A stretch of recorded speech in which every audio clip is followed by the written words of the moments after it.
Welcome to a special video. So you may know that recently it was World Vasectomy Day, and for this year's World Vasectomy Day, I wanted to bring some men from around the world together to share their experiences of getting a vasectomy and what it was like in the healthcare system that is in their country, in the culture that is in their country, but also in their personal relationships and how the people around them saw it and how they navigated that. So I've got with me today Michael, also known as Vegan Space Scientist, Seb Alex, who you may know from his YouTube channel, and Vijay from India. So as I said, Vijay is from India. Seb got his vasectomy in Lebanon, but I believe he's living in a different country now. And Michael very recently got his vasectomy in Australia. So I thought it would be good to bring together these three guys and me in the UK to share our experiences of getting vasectomies in those different countries. One, because I think it'll be interesting for anyone, but also for anyone that's thinking of getting a vasectomy, they can see or hear the experiences of four guys who have gotten one, whether that be recently or some time ago, and in different healthcare systems in different cultures. So I hope you enjoy. Thanks for coming on, Seb. It's really nice to have you here.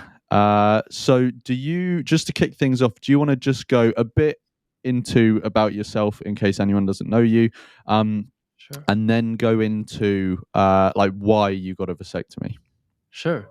So my name is Seb Alex. I'm an animal rights activist. I've been vegan for, I don't know, I think like 9 years now. And I think it was about 3 or 4 years ago I heard about vasectomies for the first time. I didn't even really know that that was an option in the first place. And I think I didn't learn much about it in the beginning. So I wasn't even sure how it works. I'm not sure if at some point I even have confused it with literally getting your testicles removed. I think a lot of people still do. A lot Wait, of people you still didn't get your testicles removed? Was that just me? And then it wasn't until I learned about the notion of antinatalism and having my views changed on life and really considering, like, do I really want to have children? Do I really want to impose the idea of life of someone else? Do I really want to impose life on this planet Earth on someone else? That I actually started reading more about it, and then I was like, "God, this is actually something interesting," because I know for a fact that I don't want to have a child by mistake. That's for sure. And sometimes, even if an accident happens, if a woman decides to keep the baby, there's not much you can do about it. Mm, So that is a big fear of mine. Imagine if you're with your partner and you both know you don't want to have children, but then sometimes they change. I actually have a friend of mine who was like that. She even wanted to get an abortion, and then she changed her mind, and she ended up having a baby. So these things happen all the time. It's common. And I knew that there's no way I want to take that risk. And I know for sure that I don't want to put the responsibility on someone else, as in a woman, to use the pills, because the pills are really bad for women. So I wouldn't want my partner to take the pills so that I don't feel scared about having a baby by accident, knowing how much the pills mess up the female body. Um, so that's when I decided to actually like do it whenever I have the chance, and that was it. yeah, no, I totally get what you mean about like you didn't use the word, but like vasectomy is also almost like a way of a guy sort of really grabbing like however you want to put it, sexual responsibility, like Yeah, by the balls, pardon the pun, yeah, like sort of really really sort of like that is engaging perfect. with your Yeah, like autonomy. You're sort of taking yeah, control of the situation because not to like I'm not trying to like paint women in some negative way, but it's like if a woman gets pregnant, they basically have all the power. Like they then make the decision. The complete control of the situation is handed over to them. um and it's like obviously that can be bad for the man. So it's like getting Yeah. a vasectomy is a way of a man sort of maintaining sort of um, maintaining their autonomy in that sort of respect. Um, Yeah. so what age were you when you got the vasectomy? Um, I think it was this year, so 32. February of this year, so I was 32. Mm. And the Yeah. reason I ask is just because like when different guys go to get one, their age can play an important part in whether they are successful in getting one or not. Because a lot of people, Oh, it also depends on the country, but like a lot of people will refuse someone a vasectomy if they if they're young. yeah, if they're young or if they like Yeah. are not in a relationship or if they don't have kids or something like that. I was pretty lucky. Like I was 23, I think. And Mhm. I basically had like no issues. Like I had a few people say, I was really That's surprised. I had very a few people say, like, oh, you'll get pushback, right? But then the pushback that they said I would get never materialized, which was really weird. that's good. Um, yeah. But so you, I think you got yours in, is it called Hayek Hospital is it in Yes, yes. Lebanon? In Lebanon, yes. The first Yeah. vegan hospital in the world. Yeah, what was that like? Just tell people about that. Like, what was it Sure. like getting it in a vegan hospital, and also in Lebanon? Because the situation there is kind of complicated, right? Was it sort of did that impact the process of getting one? No, not at all. Oh, okay. The hospital is absolutely amazing. Um, they're yeah, it's the to my knowledge the first fully vegan hospital in the world, and they did it for ethical, environmental, health related, and pandemic prevention reasons. So everything combined. And I decided to do it there. I also it all happened like really quickly because I have a nose like a deviation issue, so I can breathe very well. And I was gonna get a surgery to fix my sinus, or I don't know, whatever it's called. And I Mm, thought, well, if I'm gonna be under, like, they're gonna basically put the anesthesia and everything, and they're gonna perform the surgery for my nose, then might as well do a vasectomy. Like, why go to the hospital twice instead of like doing it all together? And so I asked, they called the doctor in quickly. They told the doctor, like, hey, he wants to get a vasectomy. What are the procedures? Like, does he have to do anything? And yeah, his first reaction was like, oh, you're still young, are you sure? And I said, yeah, I'm sure. And he said, okay, well, it's reversible if you ever change your mind. There's 50% chance once like that the reversible part will be successful. And even if it's not, you can still take out and then do an in vitro. So that for me is like, even, I mean, I don't think I'll ever change my mind, but even if someone's not sure, if they would change their mind, it's reversible. There's always a way to have a child even if you change your mind. So I was like, sure, that sounds good for me. We set the date, and I got both surgeries at once. Um, the surgery, like, everything went well, everything was normal.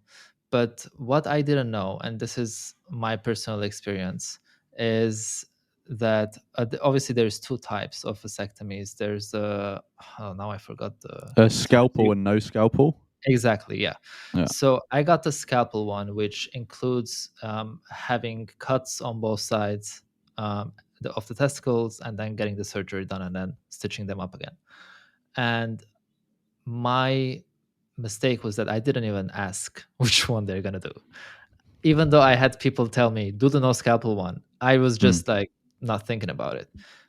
So the both surgeries are actually done in all parts of the world. So this is not because it was in Lebanon, so they did the scalpel one. Like, they do this all around the world. So this is what happened with me. I started. Obviously, I had pain the first few days, like that's normal.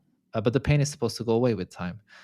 But it was really weird for me because it wasn't going away, and I felt like there's not much I can do. I can't walk. I can't. I mean, I can walk, but very little. I obviously would not run or anything like that. And so I was like, I'll just rest. But then a few days later, I also got COVID. So now I'm recovering from a nose surgery, a vasectomy, and I'm like at the peak of my COVID, and it was kind of strong what I had. Yeah, yeah. Um, so it was just like a very bad combination altogether, and I don't know if those like factors played a part in me taking longer to heal. But basically, what happened is the stitches were taking time to close well, and so I started going on Reddit and checking like forums of people who have gotten vasectomies, and only when I got in these forums, I realized that what they claim to be a surgery with no side effects is complete bullshit. Because I saw posts by thousands of people. I came across forums with thousands of members who were who, like me, were told that vasectomies are not were told, but like we read about it all the time on social media. Mm. Like, oh, why are women taking the pill? Guys should get a vasectomy because it doesn't have any side effects. And so these are just like spread around the internet, and we go like, oh, there are no side effects. So of course I'm gonna do it, and I don't want a woman to take a pill if I can do something with no side effect. And then you do it, and then you realize, no, actually, there are side effects, and not for everyone. So it's not a default that there will be an impact or a side effect, but more than what is said that there would be. So I think I don't know what the percentage is told to people of like complications or difficulties or pain afterwards, but it's actually between 10 to 30%. And honestly, if someone had told me there's 30% chance that for like 5 or 6 months your quality of life is going to reduce by like 90%, I would have thought twice about doing it, because it was really, really, really uncomfortable. Um, I basically could not do anything but sleep and sit, and not even sitting was comfortable. Not even sleeping was comfortable because I couldn't sleep like face down, like on my chest, Mm. because that's my most comfortable position. So it took me a long time, like maybe 5, 6 months, until I started having like my quality of life becoming normal again. um, I am at the and at the time, I remember when I shared it on Reddit, a lot of people were like, "Oh, it took me 2 years. Don't worry, you'll be fine." And I was like, 2 years? I'm not gonna be fine if this is gonna be continuing for 2 years. And then I even found like groups of like on Reddit of people who reversed their vasectomies because of the pain never going away. And it turns out what a lot of people told me is that the reason why this is not talked about is because men are supposed to man up and deal with their shit and not talk about it. And that's when I was really disappointed. But then again, like this is common in the medical industry where, they treat someone as like, oh, are you sure it's not just in your head? Like it happens to women all the time as well. And so I felt like, okay, this is really unfair that people are taking the decision to do this, thinking it's a no side effect, simple process, when there's actually, like, I think personally, 30% is quite a high chance. Now, what I don't know, so obviously we have to say this is not medical advice. What I don't know is how that 30% is split between scalpel and no scalpel. Mm. That's what I'm really interested in. I know from the forums that people who have had it no scalpel, which is not the method that I did, they also have had issues. But there is no specific numbers or studies, to my knowledge, from my research, that show the difference between the chances of this happening to you depending on which type you did. I assume that the no scalpel is a better one with fewer chances, but that's just an assumption. That's also what I know about, because every single friend that I know who has had it without issues um, did a no scalpel one. And I don't know anyone who's done it scalpel except the ones I read about from Reddit. And thankfully now I'm back to normal. I did an Ironman. Yeah, so There that's was what I no was going to pain. ask. So now is it back to normal as if you'd never had it I would before in say terms of? 98 to Okay. 99%. There's still some angles of my testicles, that if there's any touch toward, like, from a specific angle, then I get pain in quite an uncomfortable way. But still, 98 to 99%, like, I can say weeks can go without me ever even thinking about it. So I would consider that quite a good deal. Yes, you did an Ironman, and what I'm going to do is I got Michael, vegan space scientist, coming on as part of this recording separately. And I know that he's done a lot of sort of research into like the risks of vasectomy. Yeah, So I'm going to ask him if he still has sort of like that compiled anywhere to send that over to me, and I'll put it in the perfect. description of the chat so that people can see like our experiences Yeah, and like wider sort of research as well. that makes Um, so before I move, because I wanted to move on to like sort of like more social stuff surrounding vasectomy. But I before we go on to that, is there anything else you wanted to say about sort of like the physical side of it, like the actual yeah. process you went through? You didn't have, like, by the sounds of it, you didn't have much resistance. Like they said, oh, you're young, but no one tried to No, stop you. it was very simple. It was very simple. Yeah, Like, it wasn't even like he was just more like, "Are you sure you want to do this?" And I was like, "Yeah." And he was like, "Okay." Like, very chill. I think he's so used to maybe doing it with older men that he yeah. was just like, "Let me just make sure this guy is sure of his decision." Like, and it was easy. Which, honestly, like, it blows my mind that in certain countries, if you're gonna get a vasectomy, you have to go through all this process and, Mm. like, see a psychologist or whatever. But then if you want to have a baby, no one asks you It's mad. anything. Like, you're going to raise a human being. Are you kidding me? Like, if anything, that should be like more looked into. Like, are you sure Yeah, you want yeah. to have a baby? Like, that's no joke, you know? Mm. So yeah, it was easy for me. Yeah. No, no, I 100% get you. I think it's weird. I understand like why, especially when people are young, like professionals are like concerned, because Yeah, sometimes young people, but also older people as well, they may not think through the full ramifications of yeah, like a decision they're making. yeah, But like this, yeah, this equally applies to having a kid as well. And I, I think like, you know, obviously you can't really have it so that people have to get permits to have a kid or anything like that. But I think at least if people are having kids, there should at least be some course they need to go on or something like that, to just, you know, basics in nutrition, basics in, you yeah, know, conflict management, just basic stuff yeah. like that. Like that seems sensible to me. But Very um logical.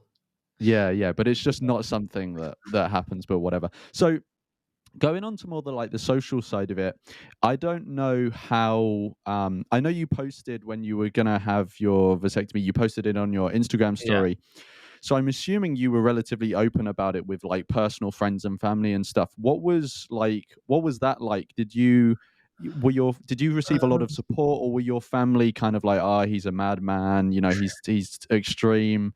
Well, What was all that like? for my sisters, it made sense. I think Yeah, because they have kids. yeah, They know what it's like to have kids, so they're like, fair enough. For my brother, he's younger than me, also made sense. I don't believe he wants to have kids either. And my mom was like, no, don't do this. Like, don't you want to have a child? And I was like, no, I don't want to have a child. And even if I do want to have a child, I would rather adopt. And she was like, okay, but maybe have one and then adopt one. And I was like, this is exactly the issue. Like, it's all about me, me, me. Like, I want to see what a yeah. baby me looks like, you know? And I mean, for her, it's also like she loves being a grandmother, and she would love the idea of being a grandmother as well, by me having children. But Mm, I'm just not open to that. But then, like, she didn't argue or get angry or anything. You know, she was chill about it. She just checked if, like, there's any chance she could, like, convince me. But yeah, I mean, she was the one who took me to the hospital. No, wait, she did she? No, she picked me up from the hospital when I was done. So, like, it's not like she was against it or anything. Mm. Socially, from my friends and stuff, um, I mean, a few of my friends, obviously, like the really close one, obviously had to make their jokes, you know. Especially since like the really really close ones, some of them aren't vegan either, so it was like perfect for Mm. them that they can link this like Yeah, yeah. Seb doesn't have any balls because he eats soy and he's becoming a woman, you know. But obviously, all joke and laughing, nothing like Yeah, yeah, actually yeah. mean or anything. Um, and then on social media, most people who replied to the story, from what I remember, it was fully positive. There was one person. Oh, I'll never forget this. One person screenshotted my story of me saying that I'm gonna get a vasectomy, and then posted it on their story, and then wrote, "Congratulations, Seb Alex," and tagged me on his vasectomy, and then put like a sticker, you know, like the Instagram stickers, that said, "100% juice, no seeds."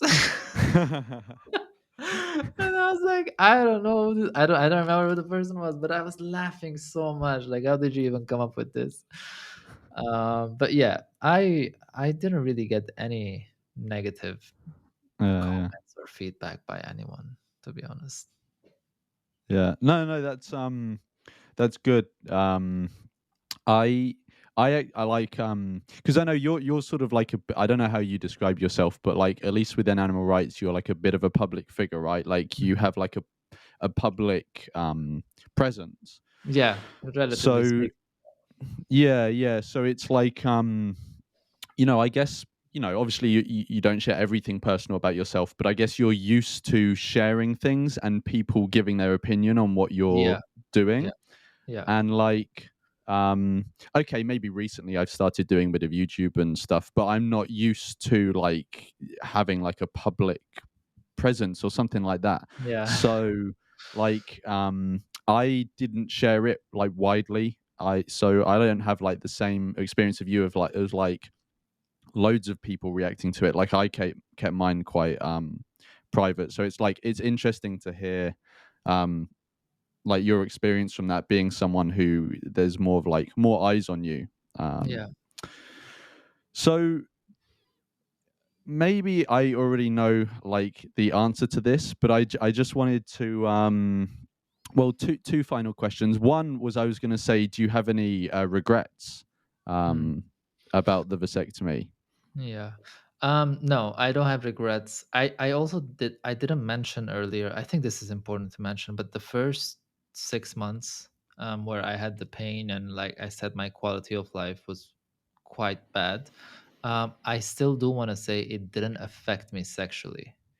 Of course, like contact wise, like okay, openly speaking, certain positions were a no go, but I could still have sex and ejaculate very normally. Like nothing of that changed. You know, there was no Mm. pain like during or before or after ejaculation or anything.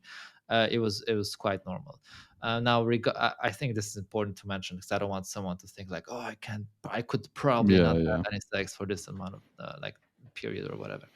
Um, and regret wise, what I do regret is that I didn't check if I should do scalpel or no scalpel, and I went with no scalpel.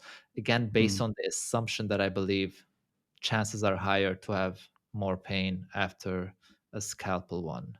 And so I would have preferred if I did a no scalpel, but still, I'm happy I did it. I'd rather go through it and know that I've done it than not do it and have to use protection or have someone else take the pills and mess up their body long term. Mm. Yeah. No, no, I get it. I think like not going into the full details of like my experience, but I had like a smoother experience than you and I had Yeah, the no scalpel one. yeah, Um and like obviously I can't speak for you, but like for me even if I'd have had less smooth of a ride, I feel like for me it would have been worth it because it's like yeah, there may have been hiccups, but then like I don't really have to worry about it for the rest of my life then. And I know yeah, it's like the responsible thing to do, and you know it's kind of like yeah, there was maybe like like a period of tough time, but like it's done now. At least that would have been my approach, and it kind of Yeah, seems like that was exactly. your approach Yeah, as well. that's how I Yeah, feel yeah. about it. Um, so last question is, would you have any, like, what advice, apart from the obvious of like check about the no scalpel, like, do Yeah. you have any advice you would give to a guy who's maybe watching this video and is considering getting one? Do you have any like advice for them? I would say make sure, no matter what you do, make sure that during the 1 month that is following the procedure, you don't have any specific, um, whether it's personal life or work related activities that demand that you be in good shape and no pain, just to be on the safe side. Um, So no Iron Man. Definitely check the, sorry. So no Iron Man in the first month. Yeah. Exactly. No Ironmans or racing or anything or lifting. And definitely check the scalpel, no scalpel thing. And I would say if you do get the list of all uh, the scientific data and the studies and everything, check it out. Check it out and look at the numbers, because what I'm telling you is my experience, but I'm literally one person. It's very anecdotal. Yes, I did read a lot of experiences on Reddit that were similar to mine, but it's still not like an actual like study where the numbers are put together. So that's always the best source to get um, the best information from. Mm. Yeah, no, 100%. And yeah, like I said, I'll include those like in the Yeah. description of this, and maybe even I'll do a separate video just going through like sort of Yeah, like the that's a good general idea. Yeah, consensus. So we should there's do like that. a, you know, a sort of 10-minute or whatever video that Yeah, people can go to and just get all of that. yeah, Um, but thanks so much for coming on and sharing like your experience of going through the process. I think it was like important to get you on because we spoke about like before the recording. I think sometimes like antinatalists, because they want to encourage people to get vasectomies, they maybe smooth over any of the like more yeah, rough experiences, and we have a bias in that way. And I think yeah. it's important to like just be real and like Of course. Yeah, share everyone's experience, that's more fair. and get like a range of, and also interesting like a range of experiences of people getting vasectomies in different countries with different Yeah, healthcare systems, because the yeah, processes will be different. Like the process in the UK is different from Lebanon, is different from the US, is, you know, yeah. etc etc. Mhm. But cool, yeah, thanks for coming on, and it's been great to speak to you. Thanks for having me. Are you able just to maybe do like a very brief sort of intro to yourself, you know, maybe just mention sort of like maybe like your basic interests, you run a YouTube channel as well, and then can you go into like why you actually got a vasectomy? Yeah, sure. Yeah, thanks for having me, Lawrence. Good to be chatting with you. Yeah, so I guess my general introduction is I've been involved with the effective altruism movement for about 7 years now, and I think that I mentioned that first because I think that underpins a lot of what I do, both in my professional life and also volunteering and other things I do. So effective altruism, just very quickly, for anyone who's not aware, is just a movement of trying to do the most good we can with our limited time and resources. At the moment, I work for the Sentience Institute, which is an effective altruism aligned think tank, working on expanding humanity's moral circle. I've also volunteered with the Animal Justice Party for a while, a political party here in Australia focusing on animal protection. I've ran as a candidate for them a number of times. Yeah, as you mentioned, I run a YouTube channel. I've been a little bit missing in action recently, but I have been vlogging and recording my experience of the recovery of getting vasectomy, which I just got last week. Today is day 8, so that should be hopefully going up on that channel soon.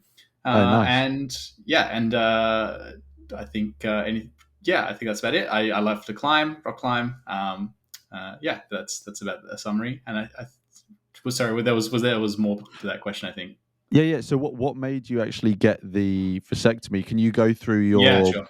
your thought process, and also maybe I'll link it in the description, but I'll also mention like you were on an Australian sort of discussion show, right? where I think you also shared your like part of your reasoning. Yeah. Thanks for mentioning that.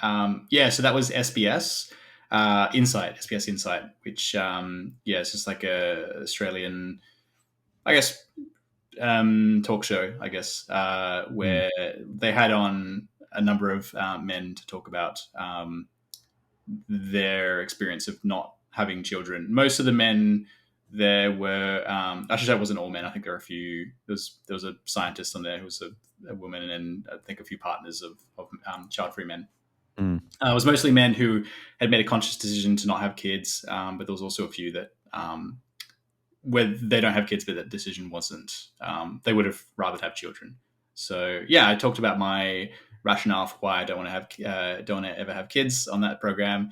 Vasectomies came up a little bit as well. I hadn't had my vasectomy at that point, obviously, but I mentioned I had been thinking about it. So yeah, I've never ever wanted kids. I think it's almost more like, I guess most people in society tend to sort of like assume kids is going to happen, and it's like an opt-out thing rather than opt-in. I think for me it was the other way around, where I didn't really consciously think the thought I'd never want kids for a long time, but it was almost like it was just an opt-in thing for me the whole time. There's just never been a point where I actually did want kids. If anyone asked me at any point in my life, like, would you ever have kids, I would have just said no. I think, even from a kid, I think there's no point where that wasn't the case. But yeah, I guess I say it like that because it's not like I actively thought that. It was more just that was the default for me. So I've never wanted kids, but I didn't really think about a vasectomy for a long time until I think I first started thinking about it about 2 or 3 years ago, as sort of an option of, I guess I wanted to kind of lock myself in, so to speak. So, for example, to go back to effective altruism, I have made a public pledge to donate a certain amount of my income every year. And the reason I did that and made like that public pledge rather than just doing that over my life is I wanted to like publicly kind of lock myself into doing it. It's something that I didn't really like. I couldn't see myself changing my mind about. But I figured like people change over time, and I didn't want to be the sort of person that didn't donate, some of their money. So I just wanted to lock myself in advance. If there was a way to do that for, say, being vegan as well, there was some way to lock myself in. I probably would do that as well. So I just saw vasectomy as a way to like lock myself in. So I thought about it for a while, over a few years. Probably the main reason why I didn't get it done earlier was just because I was a little bit worried about chronic pain. The pain immediately following the procedure wasn't that much of a worry to me, but it was more the worry of like the small percentage of people who do experience like long-term chronic pain. But ultimately I was satisfied that it was a low enough risk that it was worth it for me. So I booked the procedure about 3 months ago, and I went with a clinic, Clinic 66 in Sydney, which is highly recommended by some of my friends who have had vasectomies. And I don't know if you want me to talk about kind of the lead up to the procedure at all, or is that jumping into another question? Yeah, sure. No, you can go for it. Yeah. So before I booked my appointment with Clinic 66, I actually tried to go through another clinic that does vasectomies. When I first called them, they asked if I was 30, and I was not quite 30 yet. And the reason they asked is if you're under 30, you need to go through a bit more of a procedure to be allowed to undertake the vasectomy at their clinic. So, for example, I believe the procedure would have been for me to get a psychologist to agree that I'm of sound mind to undertake that procedure, and also to potentially get a lawyer to write something that I would then sign saying I promise not to hold the surgeon accountable if I change my mind and sue them or something. Ultimately, I did not go through that clinic in the end. I was recommended by some friends to go Clinic 66 instead of this other place. But when I heard that, I thought, well, I'm turning 30 in a few weeks anyway. I'll just wait a few weeks, and that's like not that big a deal. But I had heard that, and I actually didn't realize that would stop being a problem for this other clinic, at least at the age of 30. Because I had heard that I think historically it's been the case where pretty much everywhere you'd have to go through that process. I actually know someone who moved from traveled from New South Wales, which is the state that I'm in, to Victoria to get their vasectomy, because it was harder to get the vasectomy done in New South Wales. That was a number of years ago. So at the moment, it seemed like, at least for someone who's over 30, it was very easy. At under 30, I guess, depending on where you go, you might have to go through a little bit more hoops. Then I had the procedure 8 days ago. Recovering okay. I think I'm doing better than the average. Everything's kind of within expectation. Actually, the last few days, I think I've been worse. I was like really recovering pretty well, and I was like pretty happy, and I was still being pretty cautious and following all the guidelines that they gave me for physical activity. But the last few days is a little bit more sore than it was the few days before that. So just taking it easy now, and still on anti-inflammatory and pain meds, and just focusing on recovering. But overall, it's been not too bad. I've been there hasn't been excruciating pain at any point. And I took 3 days off work and then started working again remotely from home. Yeah, so it was like, you were saying like your process has been relatively like smooth, or there's not too many barriers, at least when you're after 30. Yeah. But like, so I got mine in the UK, and they sort of like ask you questions like, do you have a history of bad mental health, or has anyone coerced you into making this decision, or have you got kids, or are you in a relationship? Those sort of stuff, just basic sort of stuff. But there was never any mention of a lawyer. There was never any mention of like getting like checking if you're of sound mind and stuff, like going through a formal process. So like, to you, maybe that seems like sort of just a small bump in the road, but to me, that seems like this sort of massive like process you've got to go through, because our process is just so much how would you call it, like open. Interesting. So you didn't get any sort of because the way that I see the process is there's kind of like two separate things. Like there's the formal process, but then there's the people in it that facilitate the process. And sometimes in the UK, the formal process, I think, allows anyone above the age of 18 to make their own decision and do it. Yeah. But I think the reason that some men can't get one, even if they legally are allowed to, is because the people in the process have their own personal sort of views about it, maybe religious, or they think that the person is misguided, so they just won't give it to them or whatever. Did you receive any sort of like resistance in that way? Anyone sort of in the process advising you against it, or? No, but I think that tracks with what I believe that how it would work here is it's not like it's illegal per se, or there's not any really like, people over the age of 18. I think it would be 18. Can get a vasectomy if they want, but it would be the doctor, or, if I went to a GP, I would imagine I'd probably get more. I would expect more pushback, and maybe they would say no, and are you sure, and all that stuff. So it seems like it's more, like you said, the people in the procedure. But I think Clinic 66, where I went, is known for being, I guess, quite. They take your privacy seriously, and they wouldn't like, if you say you want it and you're sure, then that's kind of it. They did ask me some questions. Like they asked me a few questions that they didn't. I guess they didn't really outright say it, but I was led to believe that they were kind of checking that I wasn't just getting a vasectomy because my current partner wants me to get one. They didn't like say it specific outright, but it was something to the effect of, would you still get a vasectomy if you weren't in your current relationship? And I was like, yes, it's like, very much something that I wanted. What I want to do. I've never wanted kids even before my relationship, so that wouldn't change. Which they were satisfied by that, but I don't know. I wonder what they would have done if I said, like, yes, I would change my mind or something. I don't know if they would recommend not doing the procedure, just refuse to do the procedure. I'm actually not sure. They asked me this on the day of the procedure. This is actually the only time I got any of these kinds of questions. It was when really? I went in. There was not like a there wasn't much of a procedure. I booked, and then they sent me some information on the week, and then I went in, and then they asked me some questions, and then they did the procedure, and that was kind of about it.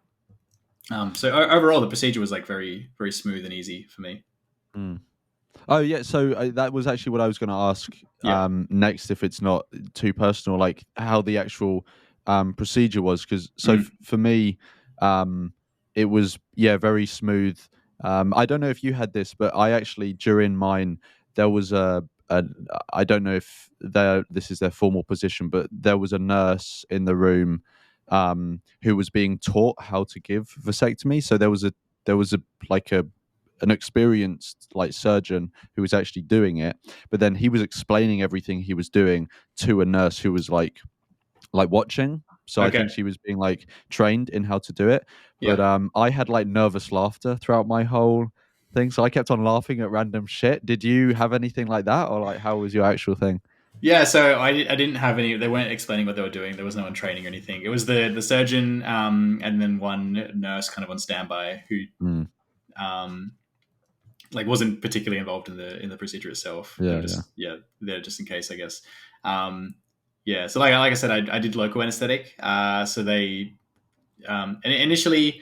The surgeon was great, by the way. They were like really Mm, reassuring, and very made me feel very like safe. mm, And they were the second I said, I feel a little bit of discomfort or something, they'd stop and they'd reassure me and like give more local anesthetic. I think I got the impression that I needed more local anesthetic than the average person did, because there mm, were a few times in the middle of the procedure when I said like, oh, I can feel something, and they gave me some more anesthetic.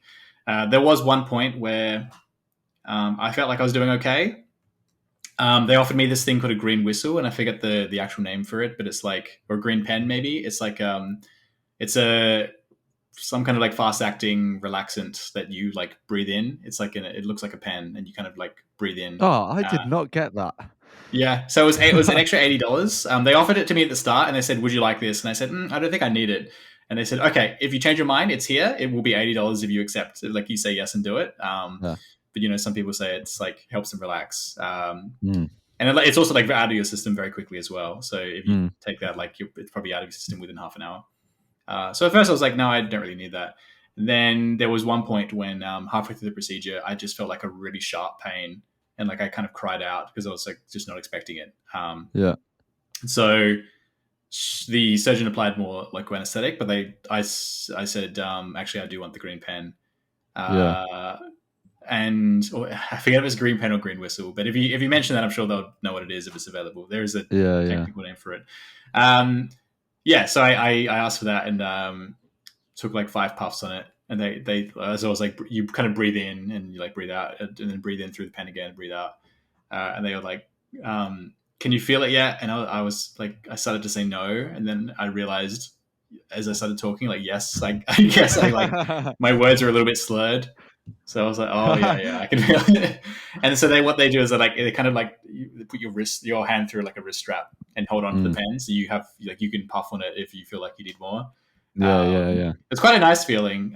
It wasn't like super strong, but it definitely made me feel a bit more relaxed and Yeah. at ease. And then I breathed through it a few more times throughout the rest of the procedure, and then I think I took like a puff near the end when she was wrapping up, and she was like, "Oh, we might might get the nurse to grab that off you because we're about to Yeah. end." And Just like, take it home. yeah, yeah, she was like, "Oh, everyone always asks like, hey, can I take that home with me?"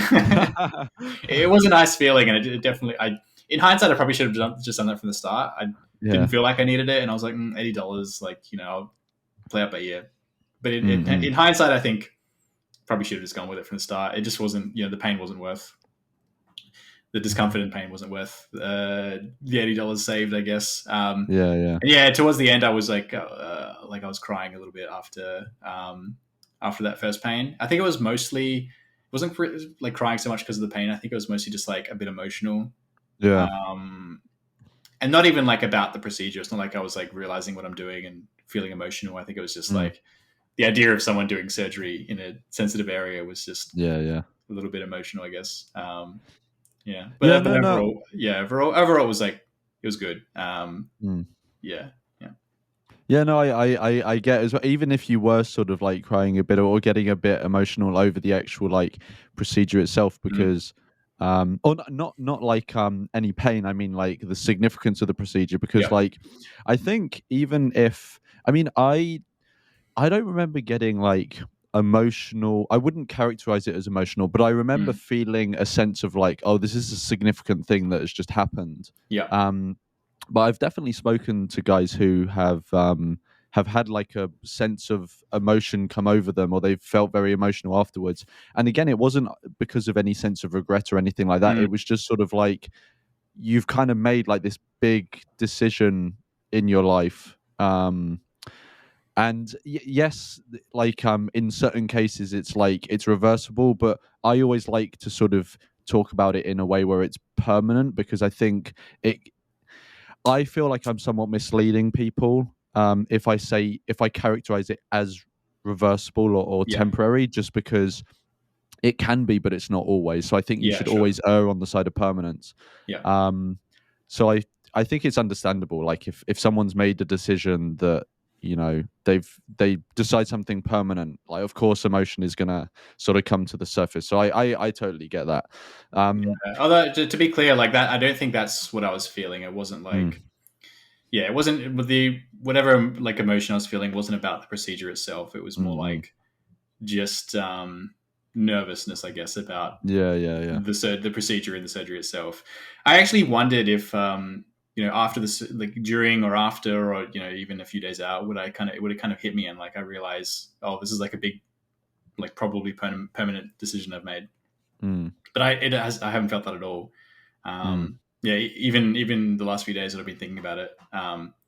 I guess it's because it's like it's something like it's like I in a way I don't think anything has changed per se, because I've always never planned to have children. So it doesn't feel like mm, a big shift, I guess, in my life per se. mm. Yeah, I think it's like locking. I feel like it's just locking me into something I've already planned to do anyway. Yeah, so at least as of yet, I haven't felt like that big kind of, oh, this is a significant moment kind of feeling. Mm. Yeah, actually, that was something I was going to comment on, but I forgot from when you were talking at the start about Mm. like a lock-in, Hmm. and I like very much viewed it as the same sort of thing. I mean, that wasn't the only reason I did it, but one of the reasons was to sort of lock in, because I think especially when it comes to something like, maybe you don't have this because you've sort of never really wanted kids, but like because I like have in the past really wanted um kids, and I'm not talking about adopted kids, I mean like biological kids. Yep. um I was sort of in the back of my mind constantly thinking like, well, like my morals are X, but emotions can sometimes make you do Y. If you're like in a Yeah. long-term relationship, your Yeah. partner wants kids, they start talking about it more and more. And, maybe I get to like mid 30s or something, and my emotions just kind of take over, and I do something that I, would later regret. So that was one of the reasons that I got it, was to sort of lock myself in, because I'm pretty sure, like, I'm like very sure that I'm not going to change. Even if I change my mind about procreation generally, I'm pretty sure I'm not going to change my mind about me personally having a biological kid. And even if I Mm. do change my mind, I can pursue adoption, which I think is a better thing to do than Yeah. having a biological kid. Um, so I kind of saw it as lock-in as well. Basically, it was in insurance against me doing something like reckless and stupid under the Yeah. influence of emotion and sort of on a whim or whatever. Yeah. That's a good point. I think.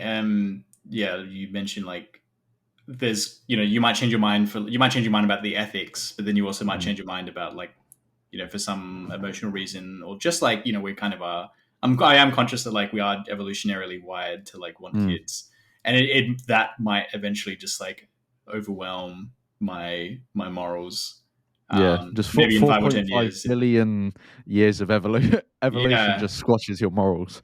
or like that's possible. So I guess when I think of locking myself in, it's like it's not just that I think of my ethics might change. It's also like I might change my mind for other reasons, or this Mm, part is not so much of a worry because I've had a long term partner.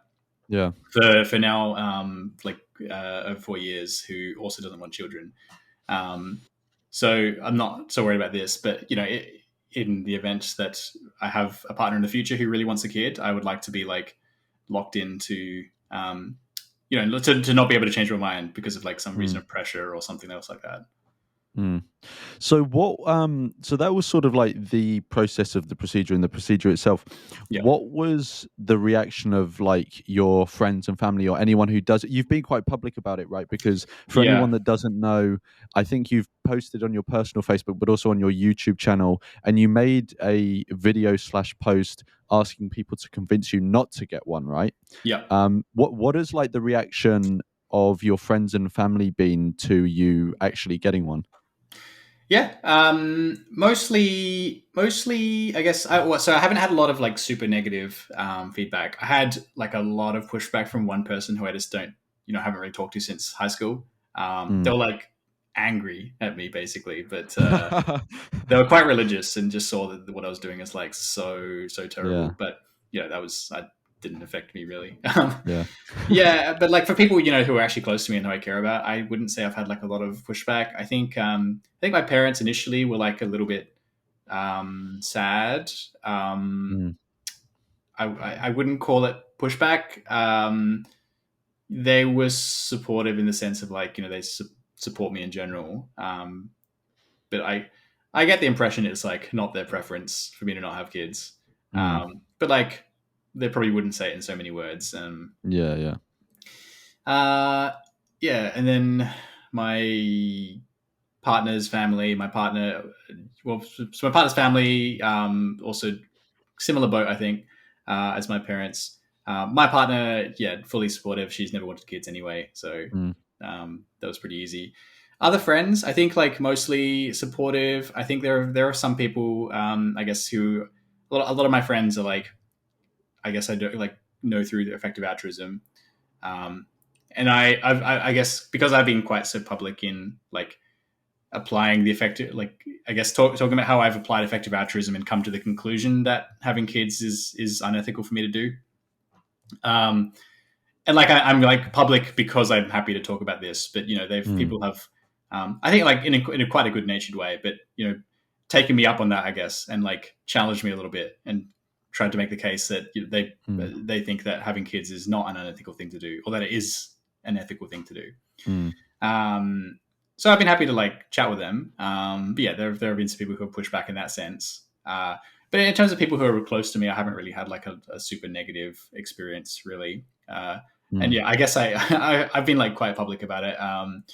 Yeah, I think something like 1 and a bit million people saw me talking about it on SBS Insight. Yeah. So like, there's no hiding it now, I guess. I just assume, everyone knows basically. Which is fine. So the video you mentioned that I did a bit over a year ago, actually it was almost 2 years ago now. I said something to the effect of if like try and change my mind, and if no one can change my mind in 6 months, I'm going to book my surgery. Took me a bit longer than that to do it, just mostly because of like the chronic pain concerns. But yeah, no one was able to convince. No, I think no one was even able to come up with like what I thought was even a decent argument, let alone convince me. Yeah. So can you share like are there any sort of like what do you remember any specific arguments that people did make? What sort of trends did you see? Yeah, sure. So there were people appealing to things like I'll regret it, or appealing to like, oh, but having a kid is so great. So I guess I can sort of break them up into a few different categories. So first, the category of like actually having a kid is a good thing. That was pretty easy to dismiss because I'm just like, well, for me, it's like so clearly it wouldn't be a good thing. Like I've been around kids enough to know that like I just don't want to raise a kid. So that's like that was a pretty easy argument to dismiss. Then there's the argument of like, well, I might change my mind. And I was kind of happy to take that at face value and be like, well, maybe I will. Yeah, maybe that's possible. I don't think it's likely. In the same way, I don't think it's likely that I'll change my mind about being vegan. But like, I might change my mind. But even if I knew that I would definitely change my mind, I would still want to get a vasectomy, as we discussed, because of the locking in reason. And then the last category of like responses is more like, actually, I disagree, and I think it is ethical to have a child, and or that you're ethically obliged to have a child. So those arguments, I think, even if I thought that there was a chance that that I'm wrong about that it's unethical to have a kid. Actually, so even if I thought that it was ethical to have a child, or that I should have a child, I guess I'm not convinced that that means that I should have a child myself. So, for example, so I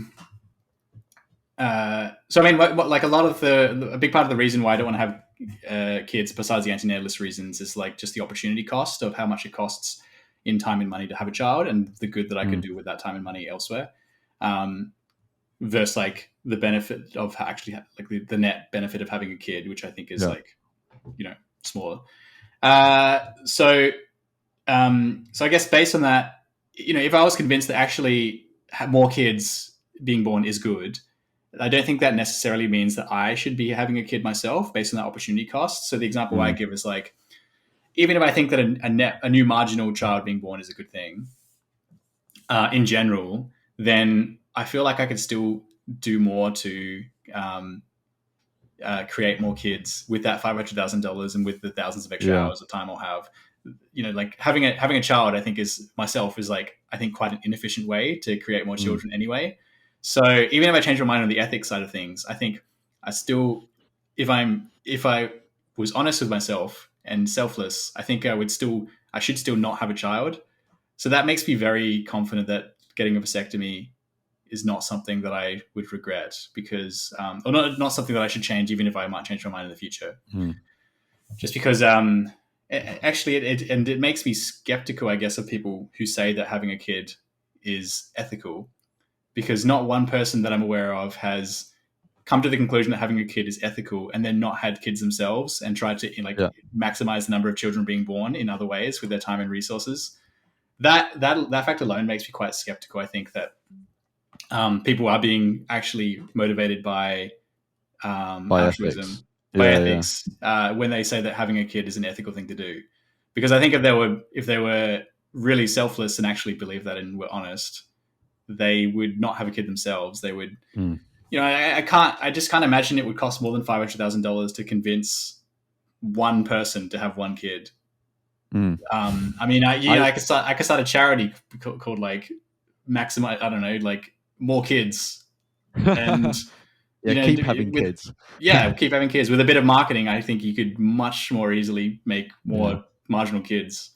Anyway, so I mean that was like, to come back to the kind of three categories of responses. That was like, that argument alone was enough to kind of knock out all those kind of ethical arguments for having kids in my mind. I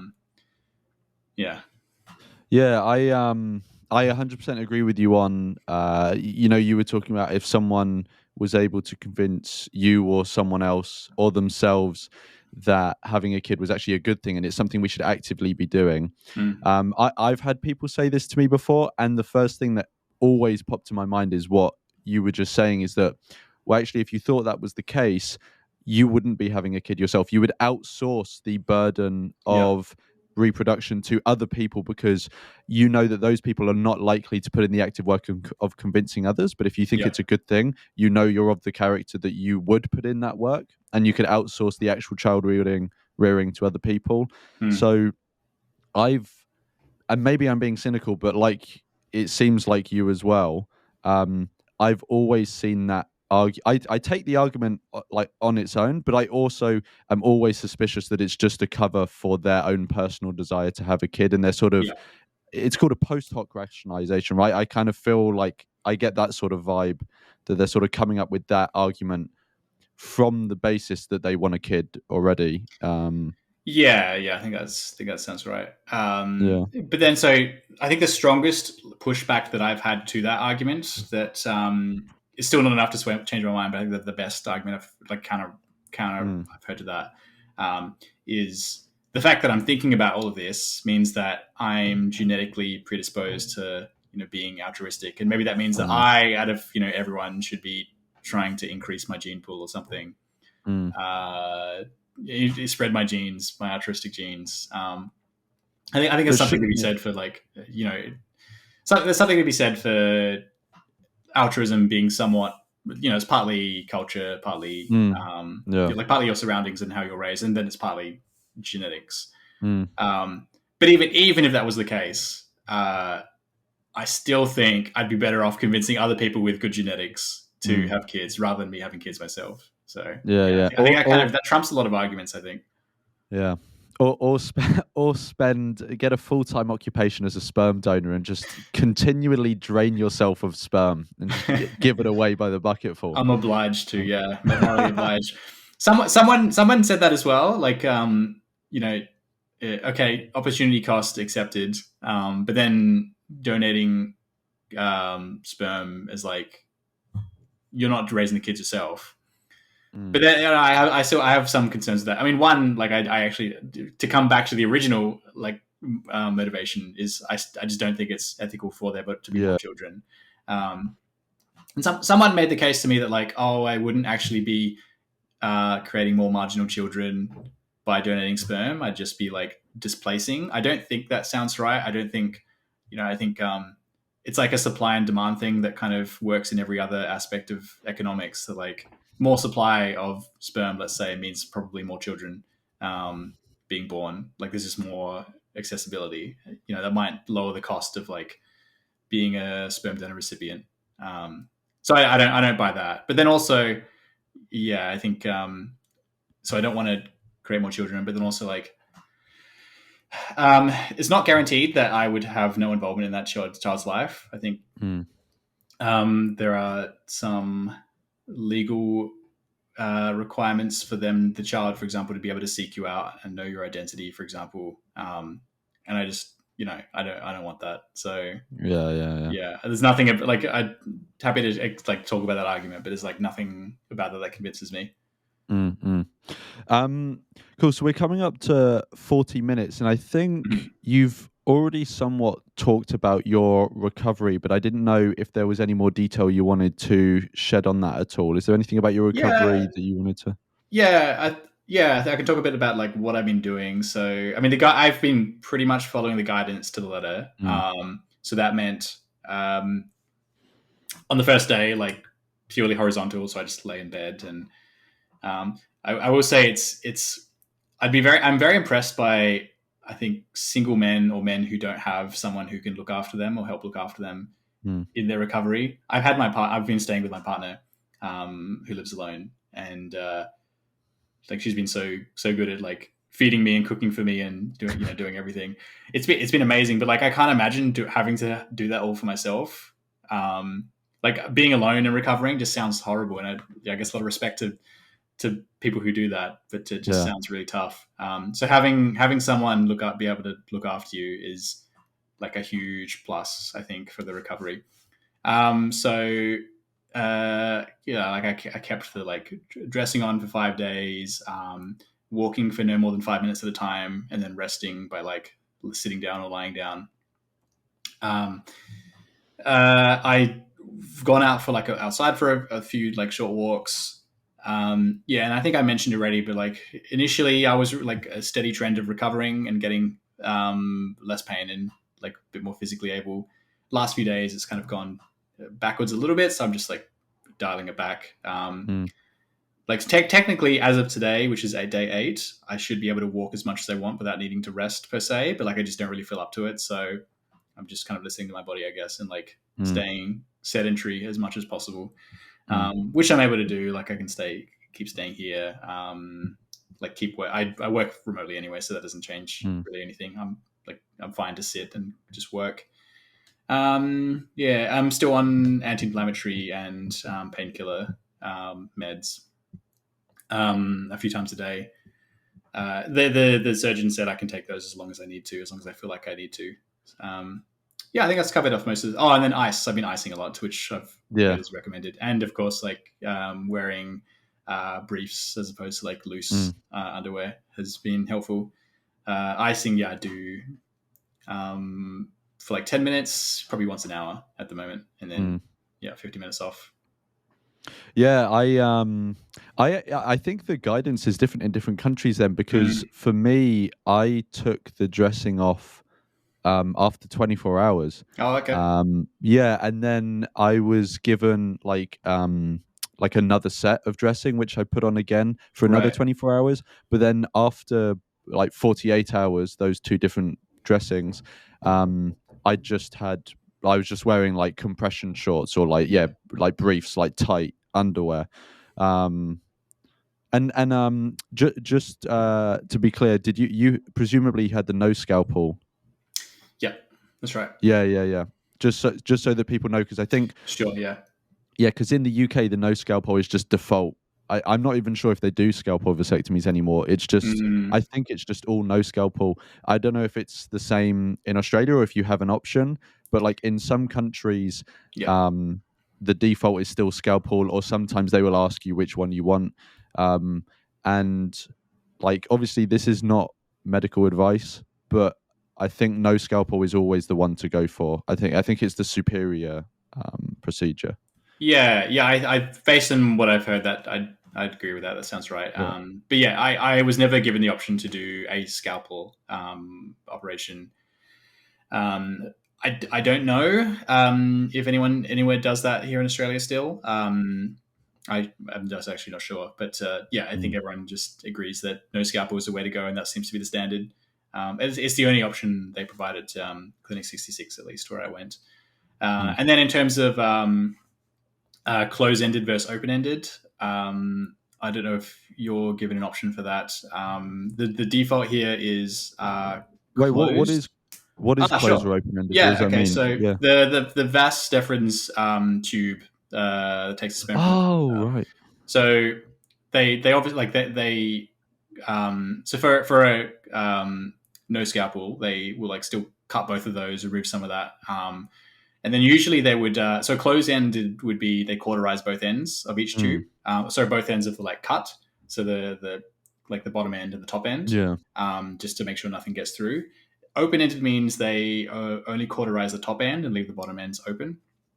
So in a closed end, the sperm would like just sit in the tube and the bottom end of the tube and like be reabsorbed into the body that way.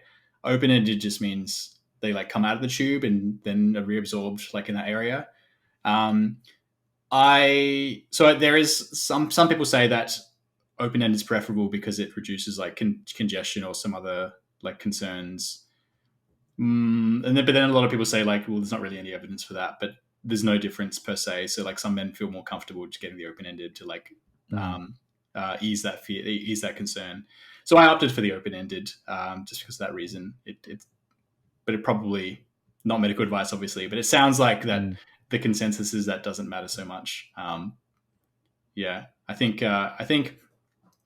open ended takes a little bit longer. Just the way the procedure works, they have to like bury the bottom end a little bit deeper. But like in terms of um, like recovery, in terms of how long it takes, sorry, in terms of like efficacy of like how successful the mm, procedure is, I don't believe, to my knowledge, that matters so much. It's more just like some men feel more comfortable that way.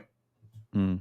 Yeah, well, I was not given Okay, like those options. Yeah, right, that's right. interesting to hear. And I hadn't heard those um like terms before. But yeah, Mhm.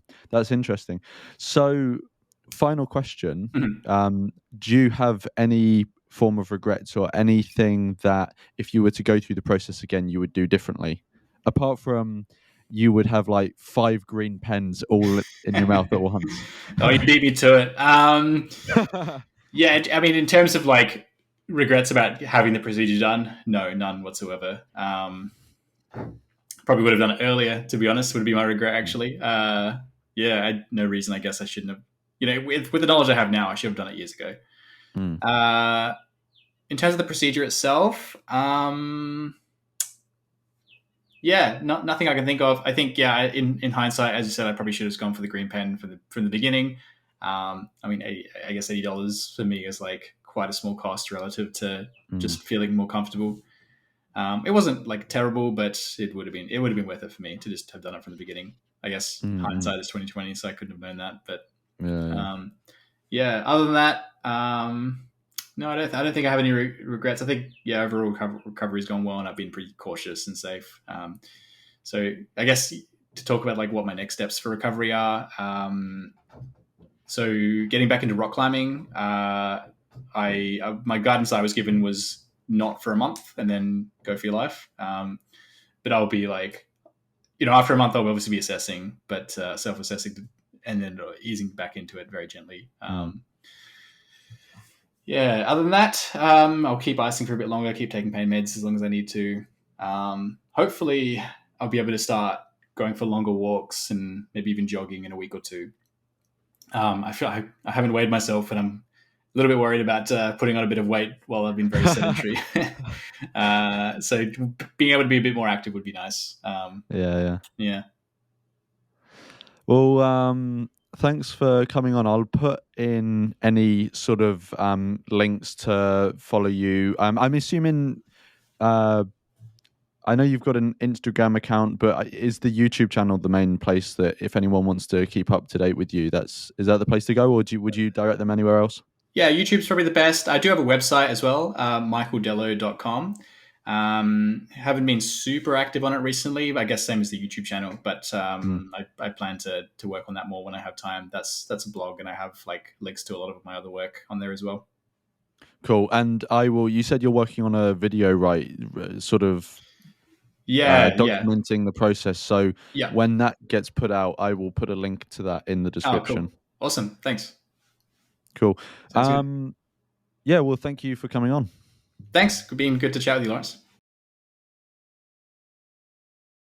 So I've got with me now Vijay, and Vijay is in India. And before we actually start getting into everything about vasectomy, Vijay asked to be anonymous.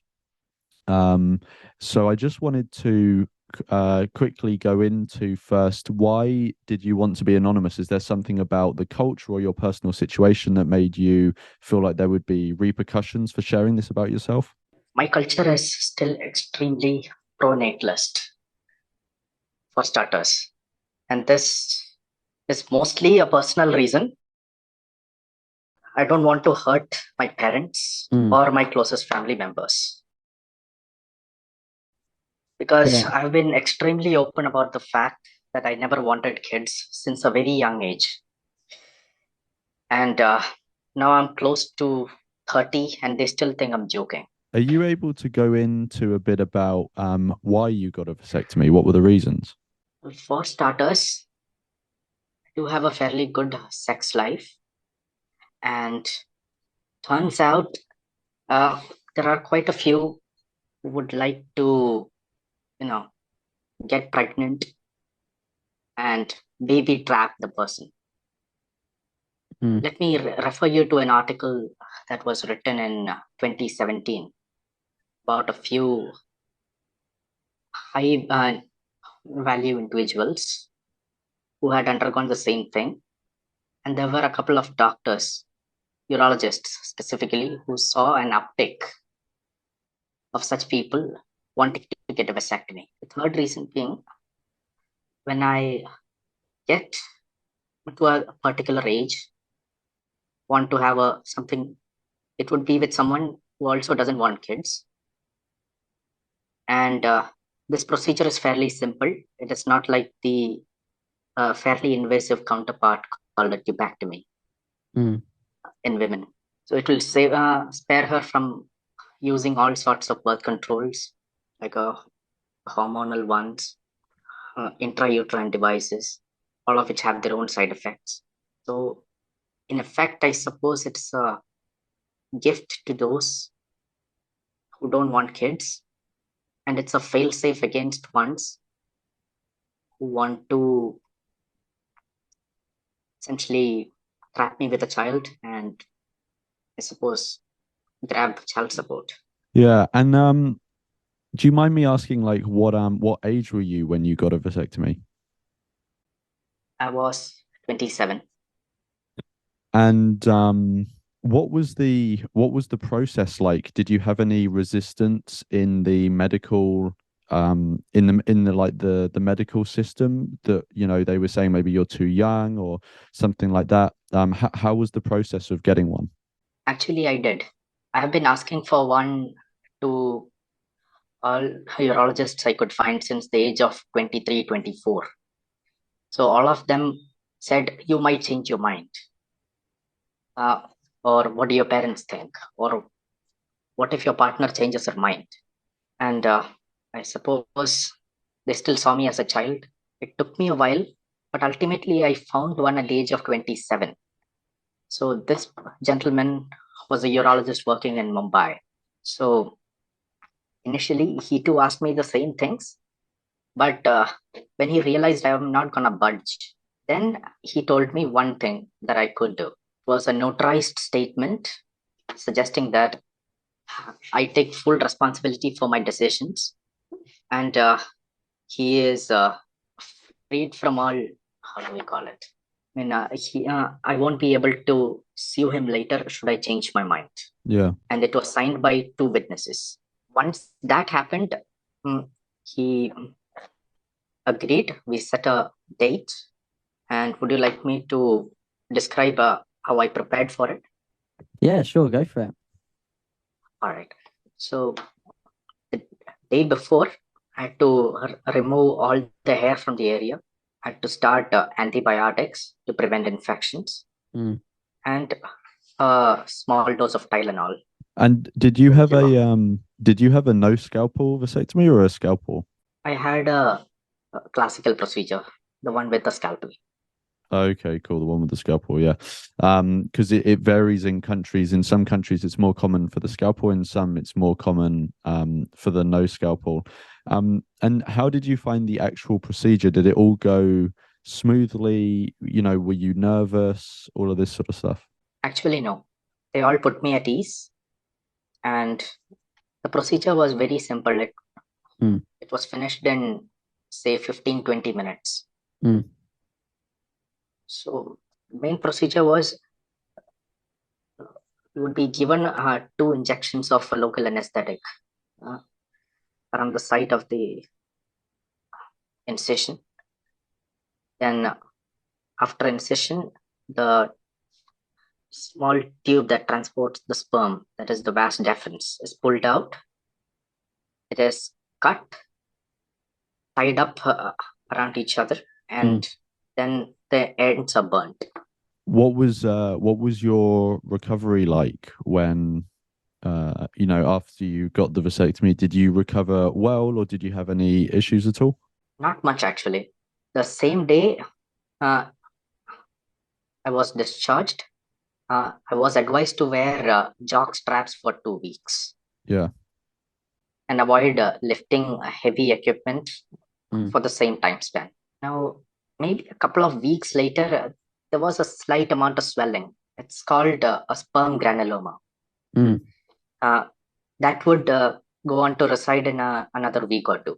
Then ultimately, after 3-4 months, I had my first seminogram, a sperm test, if you will. That would show a complete absence of sperms.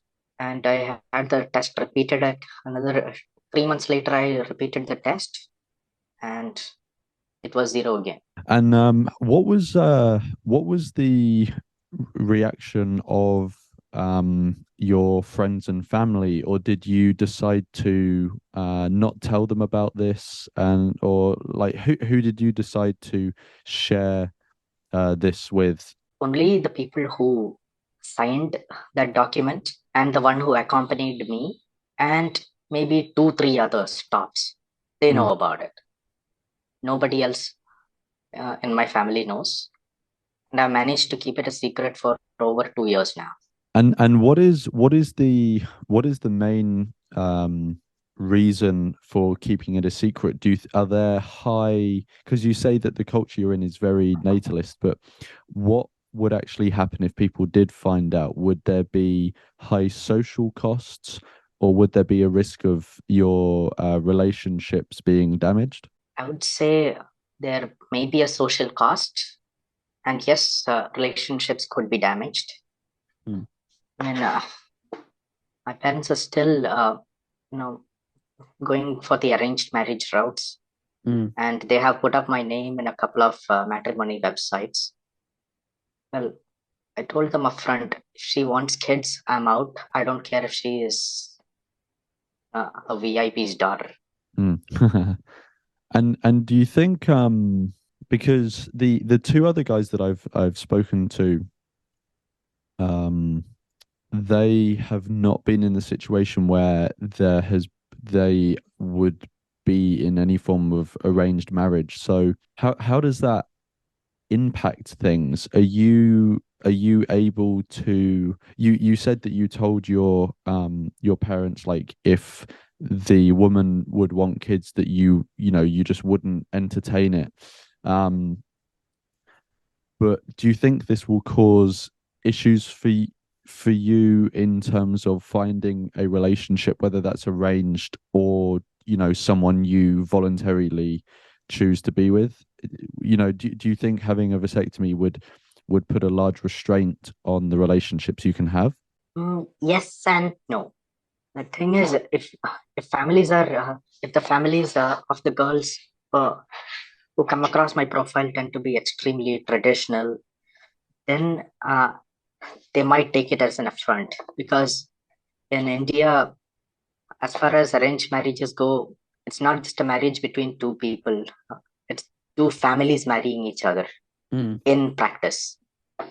So, and voluntarily choosing not to have kids is something that is still frowned upon.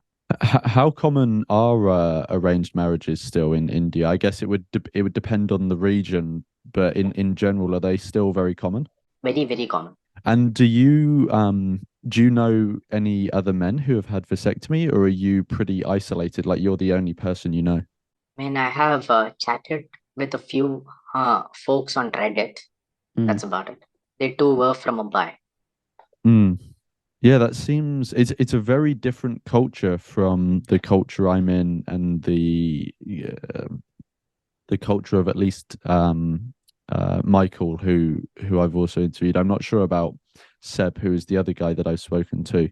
Yeah, it's very different. I think in the UK, where I am, you can be much more open to it. There are reasons why you would keep it private, but if you were open about it, I don't think the social cost would be that high in the grand scheme of things. Obviously, it depends on the person, but yeah, and also, like, I know other people in real life who have had vasectomies and stuff, and it's a very different culture. Have you found it to be quite socially isolating, or it doesn't really impact you at all? I've learned to compartmentalize, so it doesn't really bother me much. And how do you view your decision to get a vasectomy, looking back on it? Do you have any sort of regrets at all, or if you went through the process again, would you do it any differently? Absolutely not. If anything, I would do it. If I were 18 and I had an opportunity to get it done, I would have. Yeah. No, that's actually what like other people have said as well. I think a lot of people, they say they would have done it sooner. I think before I say that, what was the reason that you got yours when you did? Had you been thinking about it for quite a long time, but there was something that was delaying you, or did the idea just occur to you and you got it straight away? I had started planning one since I was 22 or 23, but I had run into a lot of resistance from urologists. So finally, I found one at the age of 27, and the rest is history. And what was the resistance? What was the reason that they were being resistant to you? Was it based on religious grounds, or was it some sort of cultural grounds, or did they think that you would just regret it? A combination of all three, actually. And all these urologists, they weren't young people. They were in their 50s and 60s. A whole different generation from me. And being voluntarily child-free was something unimaginable for that generation. mean, it's gaining acceptance currently, but they used to be far level outliers back then. And you were saying that being voluntarily child-free is becoming more common or more accepted in younger generations. Would you say, and I know you said that you don't have much interaction with other people who've had vasectomy, but would you say that you think with the new generation, it is more accepting or less socially isolating? Like, for example, would you be more comfortable sharing that you'd had a vasectomy with a group of younger people than with a group of older people? I would definitely be more comfortable sharing this information with a group of younger people. And of course, I wouldn't mind sharing it with an older crowd, provided they would keep it private. Things like these tend to shock the older generation, not so much the newer ones. Yeah. No, I can get that. And how much does it depend on region as well? Like, I don't know exactly where in India you are, and obviously you don't need to share that, but you said that you got the procedure in Mumbai. Would you say that people are more open to or more accepting of vasectomy in different areas of the country? So, like, sometimes countries have different cultures in the north and in the south, or the west or the east, or in cities and then in the countryside. Are there sort of different areas that you think are more accepting? That's an excellent question. Okay, when we are starting with all these tier 1 cities like Mumbai, Delhi, Kolkata, and Chennai, Hyderabad, among others, you have a high influence of cosmopolitan culture there. People from all over the country as well as from abroad live there, work there. So they tend to be more accepting, or at least they maintain a level of, how do we call it? A mutual respect of things. Yeah. I mean, you do you, live and let live, basically. It's in these smaller towns, villages, wherein one's business is everybody's business. Thankfully, things are changing, but it still needs miles to go, I suppose. And if there's someone watching this video who is in India and is thinking about getting a vasectomy, or they want to get one, do you have any advice for them, or any suggestions, or any advice? Suggestions, I would definitely ask them to think long and hard before considering it. I mean, if you are absolutely sure you don't want kids, and you don't wish for your partner to either undergo an invasive procedure like the tubectomy, or be on hormonal birth control, or use intrauterine devices, go for it. At the same time, if you're having multiple partners, it's always good to wear a condom, because vasectomy does not protect against STDs. And do you have any advice about how they can navigate the culture, or what the you said that you had some resistance. Do you have any advice on how to maybe avoid that resistance or handle it? There are enough and more surgeons in our country. If one doesn't do it, move on to the next one. And the probability of success is way higher in metro cities. Yeah, I think that sounds about right. Like, if cities tend to be more sort of I don't know how best to put it. Like, I know this word is defined in different ways in different places, but like liberal, they tend to be more liberal. So that makes sense to me, that going to big cities is probably the best way to go. Is there anything else before we finish that you would want to share about your process or your experience going through it, or anything like that we haven't touched on so far? There is one small caveat here. If if a person who wants a vasectomy comes from a fairly religious and pro-natalist family and they get to know about it, it can be quite isolating. So that is something that one should keep in mind. And if they are okay with that, then well, Godspeed to them. Yeah, 100%. I think people should think about the implications socially as well, and think about how they can best navigate those. Yeah, I guess there's not any sort of like concrete advice that can be given on that, because it really depends on your personal situation and the culture you're in as well. So there's no like hard and fast rules with that. But thank you for coming on and sharing that with us. I'm sure anyone who's watching who is in India and sort of considering this will like find it useful to hear the experience of someone else in the same country that has actually gone through the process. So yeah, thank you for coming on. Thank you, Lawrence, and thank you for your patience.